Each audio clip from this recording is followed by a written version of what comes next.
All right, Mark. Mark is going to be talking to us in this session about the very, very important skill of redirecting. So, unfortunately, sometimes it'll feel like due to mostly one person, your group is going off the rails. And we all need to be prepared with how to handle that, what to do to get it back on track.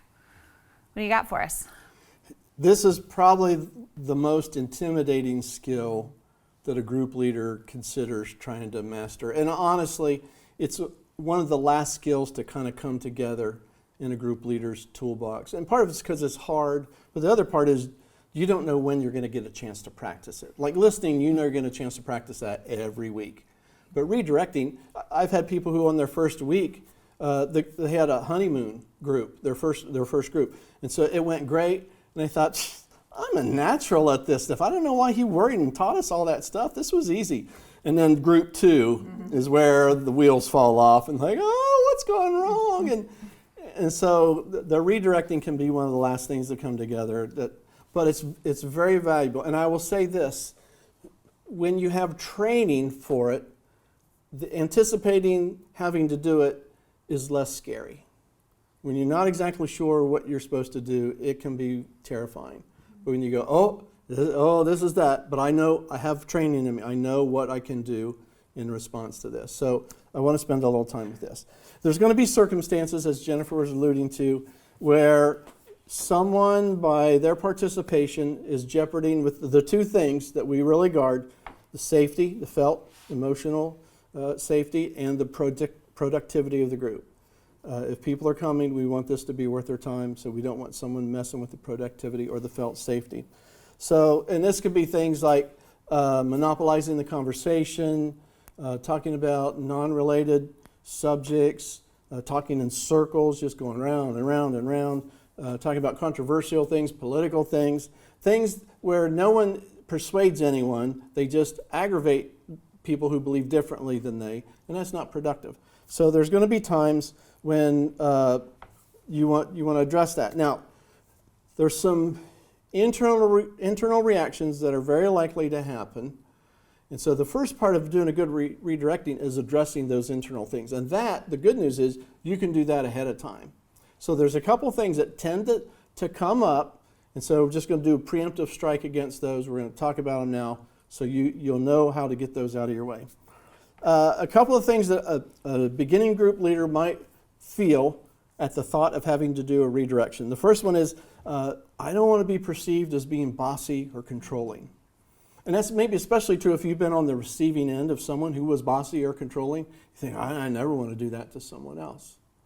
So you're thinking, boy, the last thing I want is for the people in my group to be thinking, well, who do they think they are telling me what I can and can't do? Well, the answer to the question is, who you are is you're the group facilitator that was chosen and endorsed by the church and the pastor in your area. And you're not going to be telling them what they can and can't do in all parts of their life, just when they're here in this group. So that's the answer to that question. But the reality is, hardly anyone's thinking that. Hardly anyone's thinking that. Instead, what's happening is if someone is doing something, and they've done it for a while, they're doing something that's beginning to threaten the felt safety and the productivity of the group. At the time, it's happening enough that you start thinking, well, gee, someone really ought to do something about this. Everyone else in the group is probably thinking that too. Someone really ought to do something about this. The difference when you think it is that you're that someone. You're the one who's supposed to do something about it. Yep. All right? But they're thinking that way. They hope, they're thinking, is my small group going to go off the rails, or what's going to happen here? So if you do a redirection, the rest of the group typically is not going to see it as bossy or controlling. They're going to say, whew, I'm glad we have a lifeguard on duty who's going to kind of keep track of these things so one person doesn't ruin the experience for all of us. Another feeling that might rise up in a beginning group leader is the fear of being rude, especially if you have to interrupt someone. Because what have we all been taught from the time we're little? Don't interrupt. Don't interrupt. Mm-hmm. You come in with something very important to tell the adults, like you found a caterpillar you've never seen before, and you try to tell them about it, and they're saying, oh, the adults were talking, don't interrupt. So we have that in us, that it's disrespectful to interrupt.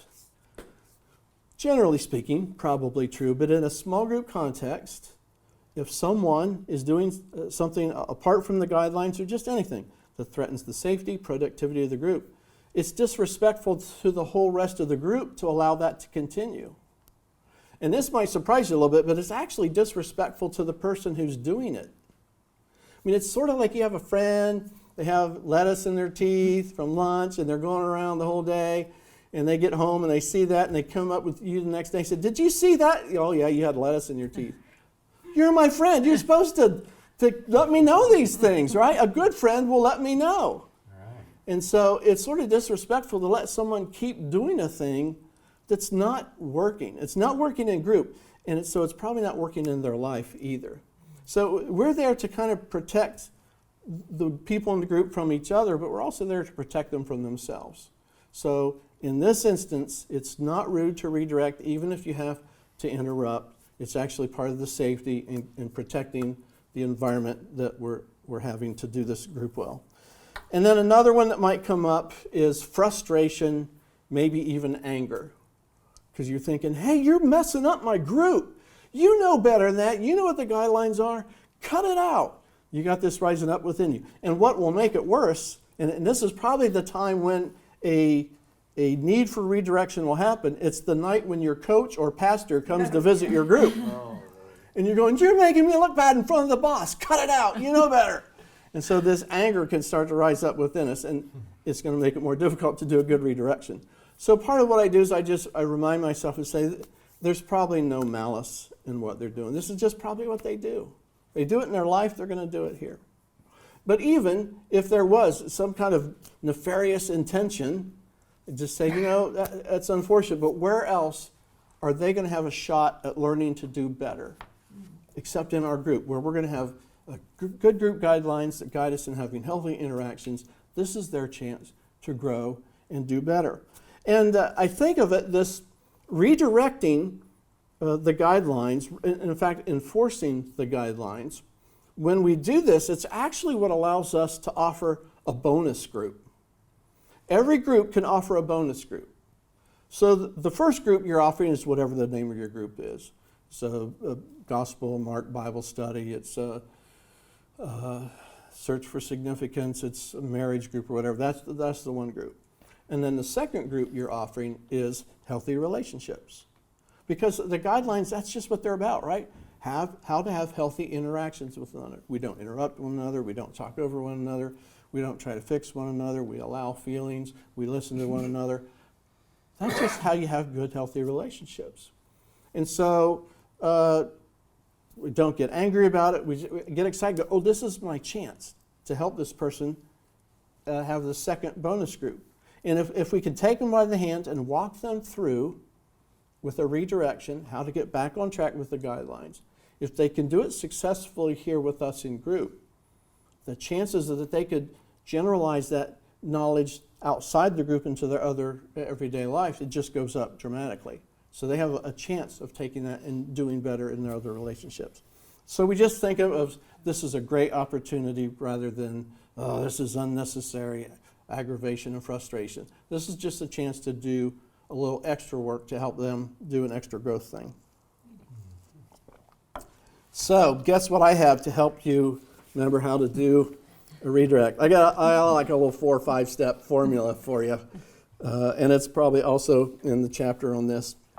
So here's what this is the training I try to remember when I sense, a redirection is needed here. So step 1 is I interrupt calmly and confidently. Calm and confident tone. In order to do that, I kind of got to do my pre-work. I got to make sure I'm not frustrated. Got to make sure I'm not afraid of being bossy or whatever. And if I do my pre-work, my self-talk, then I can interrupt with a calm, confident tone. If I can manage a smile, even better. And I say, "Hey, I'm going to interrupt here." And I don't say, "Oh, please apologize," but no, you don't apologize. You're not sorry that you're interrupting. It's your job, so you're doing it. "Hey, I'm going to interrupt here." And that will usually buy you like 2 seconds of stunned silence. Because you know what? When they were children, they were taught, you don't interrupt. And so they are shocked and appalled that their group leader has just interrupted them and they don't know what to do. They're confused at this point. So it buys you a couple seconds. Now, there are instances where you have the person who's the talker who just you can't figure out how to get them to be quiet. I think John and I were talking about that earlier. The problem is not to get them started, it's to get them contained once they get started. And so the interrupting that I do sometimes is I will use their name. So I'll say, hey, Jennifer, Jennifer, Jennifer. And I just keep saying it, and eventually it catches their attention because what I've heard, and I think it's true, there's no sound sweeter falling upon our ear except the sound of our own name. So at some point, even through them telling their story, they go, oh, that's my name. And so they stop. And so I look and say, hey, yeah, I'm going to interrupt here. And then number two, as I explain, how we're starting to move away from the guidelines. Or if it's not an official guideline, how we're starting to drift into something that might affect the sense of safety and our effectiveness in a group. So I explain what it is. I'm jumping in here because I think maybe we're starting to move towards that fixing thing that we said we weren't going to do. And I'm looking for a way to help people save face. I go overboard to help them save face. We might be moving towards. The reality is we blew past that guideline a while ago, and we are neck deep into fixing. But I say, I'm jumping in here because I think maybe we're moving towards that thing we said we wouldn't do, that fixing thing. Now, here's the advantage of having the group guidelines, and if the thing they're doing is in the guidelines, I say, that thing we said we wouldn't do, that we all agreed to. And they remember, oh yeah, he asked that question, would you agree to the best of your abilities to abide by these guidelines for the benefit of your group mates? And I said yes. So remember that thing we all agreed we would do? I think we're starting to move towards that. And the value of that is they're not fighting with you, the group leader.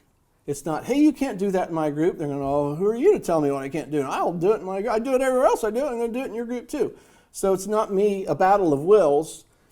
I'm pointing to this third entity outside of us. Remember that thing, the guidelines that we talked about before? And we asked if there's any questions. There were no questions. Asked everyone agree to do those. Remember those? Yeah, I remember those. I think we're going that direction, don't you think? And everyone in the group go, yes, we're going that direction of fixing or monopolizing or whatever the thing was. And so I'm explaining why I'm interrupting in a way that makes sense. They go, oh yeah. So then I'm going to, when I say what can't be done, number 3, when I say what can't be done, I'm going to say what you can do. So if I just say, stop that, stop doing that, that's a wall. And when someone runs into a wall, it's normally like a violent thing. There's a crash and a burn, and it's not pretty usually. And so I don't want to give them a wall. I want to give them a curve. So I'm going to say, well, you can't do that, but you can do this. And I'm going to point them in the direction of something they can do. And when you go through a curve, what happens? You're going a different direction. Hence the name of the skill, redirection. I'm going to help them redirect. And so I'll say, well, we can't do that. We don't fix people, but we can do this. We can focus on ourselves. And so I tell them, no, we can't do that, but I tell them, yes, what you can do. No, we're not going to spend our time talking about people who aren't in our group, but you can talk about you here as much as you want. Talk about your experiences, what you're learning, what you're going through. And who's going to get mad at being told, tell us more about you? It's like, well, okay, I'll do that then. So most people will take that and they'll go with it. And then the number 4 is just to give an example, maybe even model some what you would say. So on the fixing thing, that comes up a lot because you just have compassionate, merciful people showing up in our groups, and they feel bad when someone's hurting and they want to help by making it all better. So I'll say, well, remember our guideline, we don't fix, but what we can do is we can speak from our own experiences. So if you wanted to, you could ask Jennifer, would you be interested in any input? Now, Jennifer, you have to be brave, and remember, if you don't want input, you're allowed to say, thank you, but no thank you. I don't think I'm in a place where that will help me.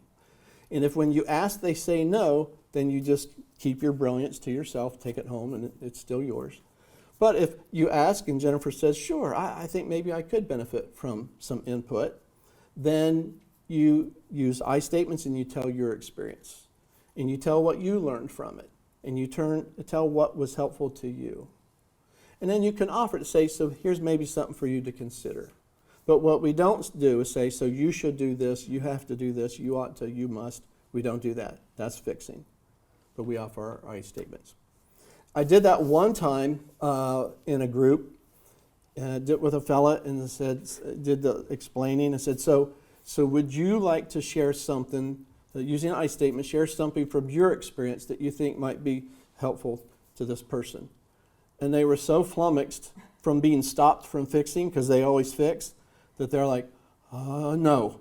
Like they could not think of an I statement to talk about their experience at all. So again, I take the ball away from them. Like, okay, well, great. Well, let's go back to the question that we were talking about. If you think of something later, just raise a hand and we'll come back to you.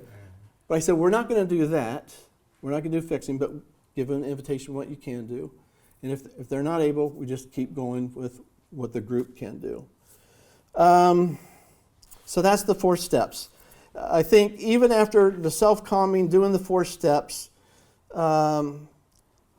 it's still, if you have that situation where it just persists, it can unravel. If you get the situation where it's something that was not covered in the group, so the person is doing something, you go, this does not feel safe, this does not feel productive, but we don't have a guideline for it. How can I stop this? How can I shut this down? We just talked about that skill. It becomes a matter of constructive critique. Outside of group time, you say, hey, can I give you some input about a thing you may not know? When in our group, here's what I saw, here's what I thought about it, and here's how I felt. What do you think about that? And regardless of what they say, here's what I'm going to ask from you. So that's a skill we're familiar with, and it works in those situations where you have to redirect. And again, you tell them what they can't do, but you tell them what they can do. It's a curve, and a lot of people will take us up on that. It's possible someone gets so mad that they just leave. That would be sad and unfortunate, but it's less problematic than someone who's going to stay in the group and regularly disrupt what's the good that could be happening in the group. Again, keeping yourself calm is critical. So a couple more self-talk things that can help you when you because sometimes you do the redirection, it was the right thing to do, and you still feel bad. It's like, I don't like, confronting people. Right. And so self-talk to help you afterwards as well. That person's behavior reflects more about them than it does me. This person is not a bad person. They're just stuck in a behavior that's not working. I'm not a bad person if I couldn't meet this person's expectations. I'm not a bad person if this person's mad at me. They're just mad at me. And so doing the inner work, remembering my formula, gives a person a chance to improve in their growth in a way that maybe will have benefit in the rest of their life, and it protects what's going on in the group. In a nutshell, the best strategy for redirection is be bold enough to tell the truth and gentle enough in a way that they can hear it. And that's redirecting. Redirecting. So do you see how redirecting really is related to kindness to your group? I love how you said probably everyone's thinking what you're thinking, which is, oh, yikes. And you are, but we're the ones who take care of it. And it's a kindness for what we're trying to accomplish in the group. So anybody have any questions about the skill of redirecting? It does take some practice. Once you do it once, go ahead, Lindsay. I was just saying, what's the point where you call your pastor? Like, how many times, or is there how do you know when, okay, this isn't working, I'm trying? Yeah. Do you do in-group redirecting and then you try an out-of-group redirection and then contact, or how do you handle that? It's a bit of a judgment call. Generally speaking, I think I give everyone one free pass. No questions asked. Maybe you're just having a bad day. At 2 instances, I think, could be an occurrence. I'll address it, but I'm going to go gently. In the 3rd occurrence, I think this is probably a pattern, and I probably need help. It's all based on their reaction. I sometimes describe it this way. Of the people you could run into that you might have to redirect, there are butterflies, there are goats, and there are mules. Now, a butterfly you could redirect with a feather, and you can get a butterfly to move. And a feather would be a very gentle redirection with lots of warm fuzzies and lots of gentleness and kindness, and that will move a butterfly. So if you use a feather and the person doesn't redirect, you think, oh, they might not be a butterfly. They could be a goat. You can't move a goat with a feather. But with a little bamboo rod, they're hollow, they're not heavy, you could smack a goat on the rump and get a goat to move, right? So a bamboo stick is a little more direct, less warm fuzzies. Hey, remember this thing we talked about? I really need to see you work on that. It kind of happened again, right? So are you good for working on this? I'll help you. Now, if you do bamboo and they don't redirect, they might not be a goat, they might be a mule. And to redirect a mule, you have to use a 2x4. And what you do is you take that 2x4 and you wind up and you smack him upside the head. And do you know what you got when you smack a mule upside the head? You got his attention. He goes, you talking to me?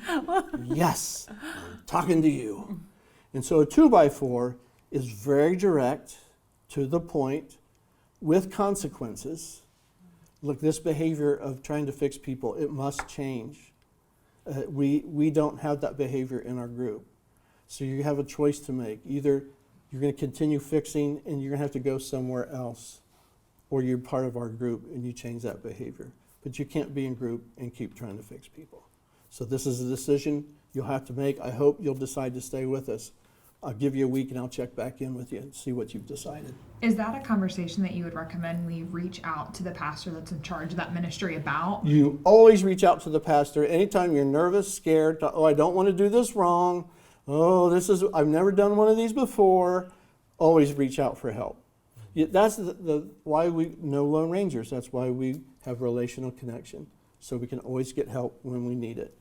And so, anytime you think, oh, I could hurt someone if I don't do it right, call in your pastor. But you know that you have a plan, you know you have a strategy, and they can help you implement that. And more than likely, you won't get so much practice that you'll become a pro. For me, it was like tens of years experience that I had a few enough of these to kind of figure out some things. So yes, always call in help and reinforcements if you're at all apprehensive. That's good. All right, that wraps up our training module on redirecting. So thank you so much for your questions and your participation.